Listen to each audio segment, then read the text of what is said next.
ছয় দিন পরে নখ খসে যাবে, 9 দিন পরে চুল। কবর গাঘের সামান নিতে কইরো না কেউ ভুল। 6 দিন পরে নখ খসে যাবে, 9 দিন পরে চুল। কবর গাঘের সামান নিতে কইরো না কেউ ভুল। কবর জায়গা ভালো নয়, কবর জায়গা ভালো নয়, কবর জায়গা ভালো নয়। আমল দিয়ে কবর গৃহ সাজিয়ে নিতে হয়, কবর জায়গা ভালো নয়। আমল দিয়ে কবর গৃহ সাজিয়ে নিতে হয়।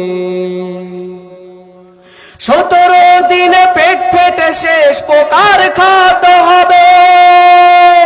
60 দিন পরে গোশ থাকবে না, কঙ্কাল পড়ে